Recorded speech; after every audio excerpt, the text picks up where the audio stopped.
Thank you for tuning into the Walk in Truth Radio Network. Stay tuned for an encouraging word from Pastor, Teacher Dr. James Sutton. Let's see what Pastor Sutton has to say to us today.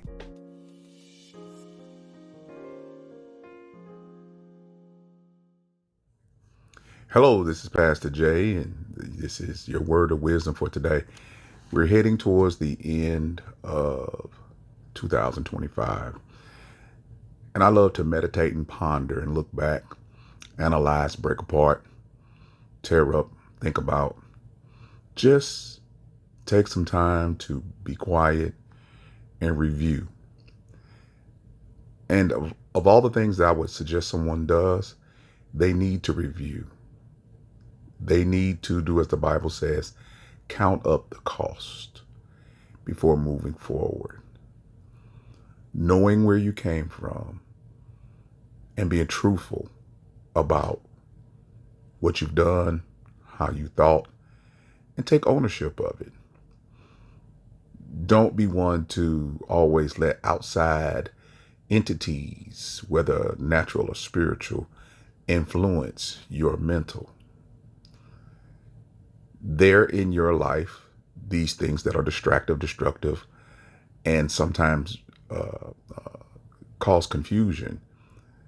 They're there to test you. They're there to challenge you. They're there to see if you're willing to stay on the path of light and truth, or are you still subject to darkness? You know, the Bible is simple, but it's very profound. The Bible says that men prefer darkness rather than light because their deeds are evil. You are naturally bent towards the mess. And that brings me to my subject. Be very careful who you take advice from, because you could be taking advice from someone who is as deep in mess as you are.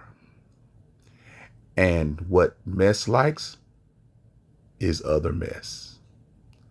So being consoled by someone, if you really examine them, that their lives, their households, their family is really messed up, and they come tell you that it's okay, they understand. But think about it. It's like blind leading the blind. All you could do is fall deeper into mess by taking their advice. They will never tell you to stand on your 2 feet and take responsibility for what happens next. The Bible is clear with us. It says when somebody brings evil to you, you don't return it with evil, you return it with good. And I know that goes against everything that you could think of in the natural. That goes against every common sense thing. If somebody brings a knife, I bring a gun. If somebody brings a gun, I bring a missile. If somebody brings a missile, I bring a nuclear bomb. It just keeps escalating. But where does it actually end? It ends with everyone being annihilated and nobody being satisfied. Nobody moving out beyond it. Jesus gave us a good example. He's really the greatest example of one who would say to those who would do him wrong, ultimately, forgive them, for they do not know what they do. Even Stephen, the first martyr of the church, was forgive them, for they do not know what they're doing. And even if they did, you still need to learn to move on. And sometimes moving on is not just forgiving, but it's making what I say, pivot, close the door, and move on. What happens with a lot of people who give advice, they keep the door open. They keep the crack open.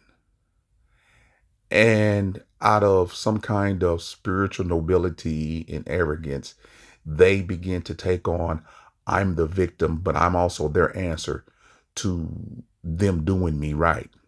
So what I'll do is I'll just stick and stay in the mess that I'm in as if it is noble.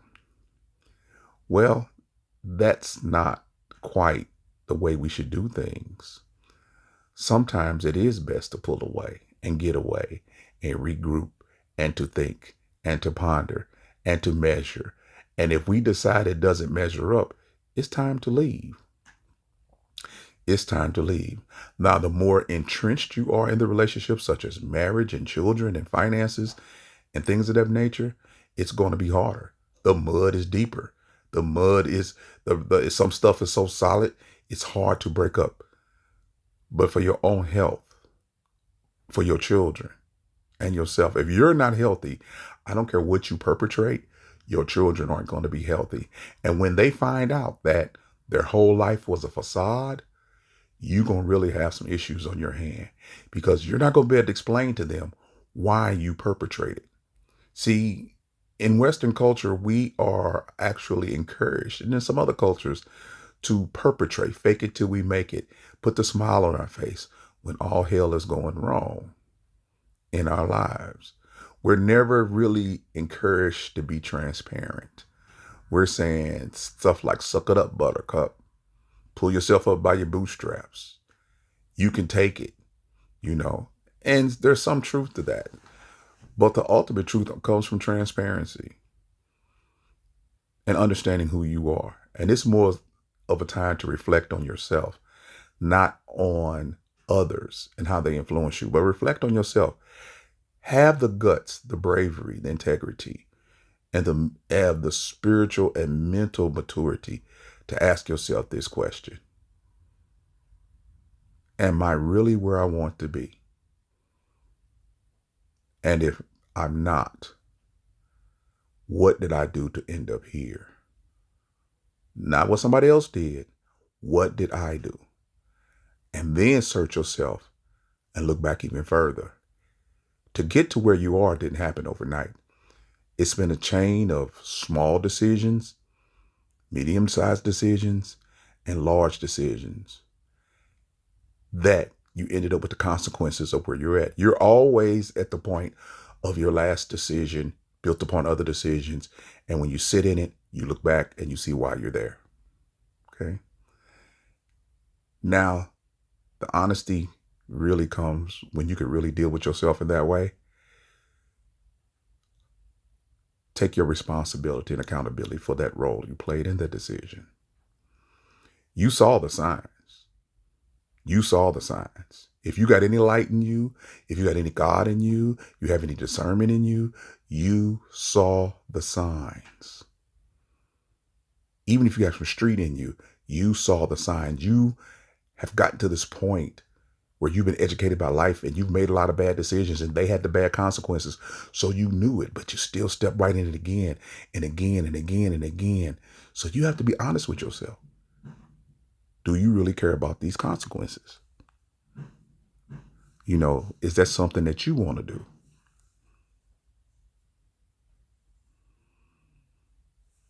Is it something that you've been doing that allows you to continue to make these bad decisions?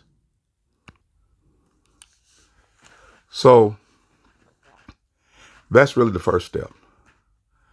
Are you brave enough to take personal responsibility for your decisions of your past? And once you begin to identify them, try to identify how you felt. Were you making it as a knee-jerk reaction to something, some emotional thing that you were going through? Or did you really think out the consequences? I mean, think about it like this. You drop a pebble in some still water and you see the concentric circles. So the first circle is the first reaction, the consequence.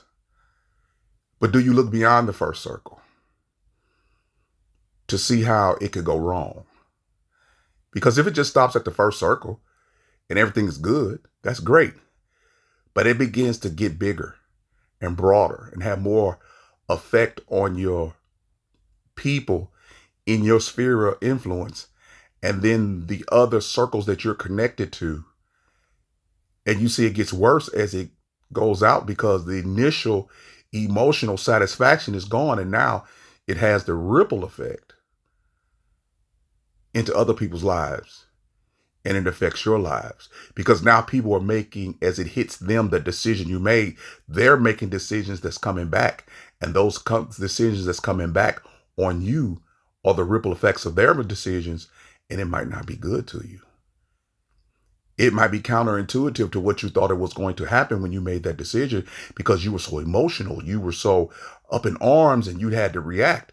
And that's it. You don't have to react immediately. Some things may require that, but in general, you don't have to react immediately. Slow down. Take the time to think it through. Think it through. Remove the right to have emotions about it and begin to use your mind, your spirit, your past, who you are, all that you are. You are some of your choices, and you have to know yourself better than anybody else.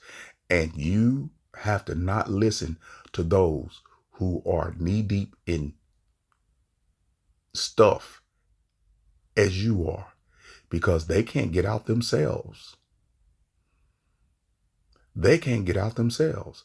Why? Don't necessarily listen to someone who's not willing to tell you. Now, this is the time. Now, I'm gonna back up. You know what would help you if you dealt with somebody who had gone through what you're going through and still in it? If they would be honest and say, you know what? I wish I could get out, but I'm still in it. And there's no nobility in staying in it. I just haven't had the courage to get out. That person, it gave you some real hardcore advice. Not the person that's in it, done covered it, and you can't go out yet. They haven't got out of it themselves. That's not the person you need to listen to, because they were able to mask it.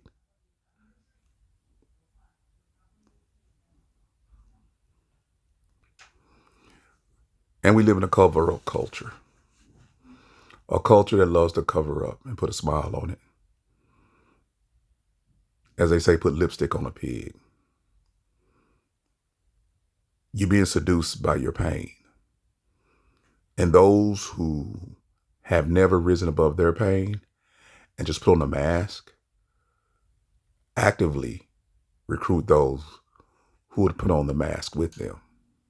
Yeah, they'll say some nice things and they'll make you feel good in a moment, but they truly have no solutions other than to stay. Because how can they tell you to leave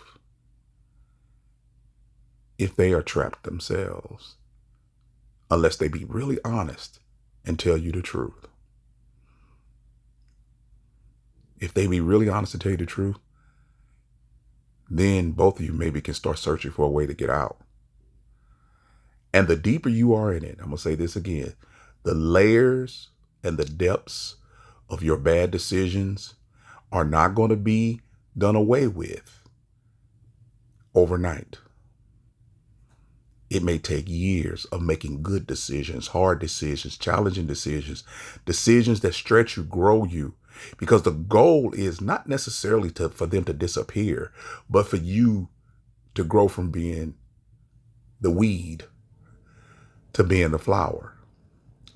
Every flower bed has weeds, but when the flower bed is full of flowers, you won't even pay attention to the weeds. You won't look like what you've been through. You'll be better than that. You'll be better than what you've been through. See, when you say stuff like you don't look like what you've been through, that sounds good and everybody says that. But don't you want to be better than what you went through? Don't you want to rise above the weeds and the bad decisions you've made because you've planted good seed in good soil and it's grown? See, these are biblical concepts that can be used every day. And it really depends upon you. Are you ready to grow? Are you ready to walk away from the relationships that you have that are not good and not true? Are you willing to walk away from that guy you've been shacking with for all these years that's supposed to be your man, but it's never really did anything for you or with you, and vice versa? Or are you ready, man, to walk away from that woman has really been like a mother to you and a girlfriend, but never a wife?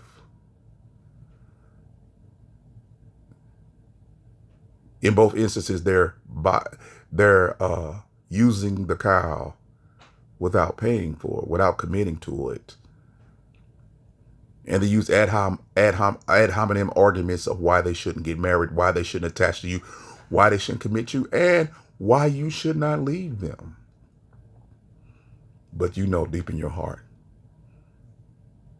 you want to separate. But you built such a life of pain with them. And you survived up to this point. But do you really want to just go through life surviving? Surviving as others are thriving? I'm going to tell you a secret. They're no better or worse than you. Some may be more educated, some may not be. But that's not the key.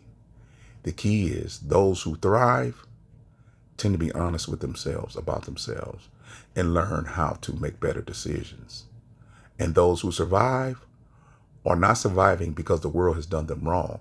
They're surviving because they have to survive their bad decisions, their bad movements, their bad thoughts. They're not being honest with themselves. They're not being honest with you. And then you get a bunch of them together and just listen to them talk. And none of them are talking about victory. They're only talking about surviving. I want you to thrive. I really do. But you got to quit trying to take the easy road when you've been in mess for so long.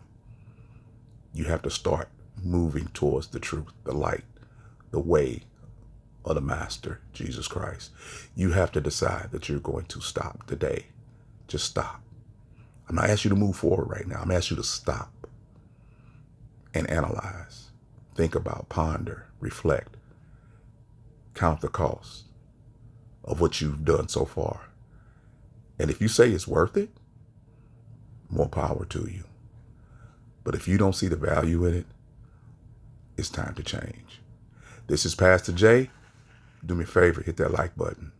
Share this with somebody that you love. Sit down and talk about it. Tell me what you think in the comments.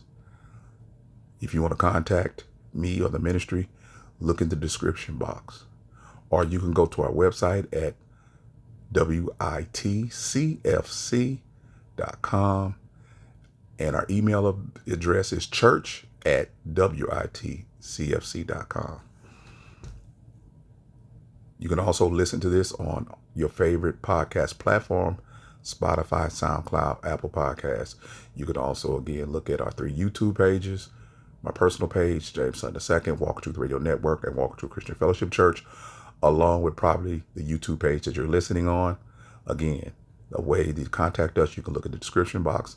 And if by chance you just want to donate, you can also look at how to donate there. Our Cash App is $WITCFC. Simple enough. But I want you to think about what was said. I really want you to have conversations about what was said. If I'm dead wrong, explain it to me. Maybe I'll bring you on the show and you can talk about it. But I just want to see you do better. And the old saying, when you know better, you do better, that's not true. That's simply not true. It sounds good, but I've lived long enough on this earth to know that it's not true. Because there's many times when I knew better and I didn't. So I had to analyze myself. Why didn't I? And we'll talk about that the next time. This is Pastor Jay. Please like, subscribe, and share. And I'll see you on the other side. Peace. Thank you for tuning in to today's teaching. We hope you have been inspired and encouraged. Please look in the description box for our contact information. All are welcome, and we look forward to connecting with you soon. Be encouraged, blessed, and at peace, and remember, walk in truth.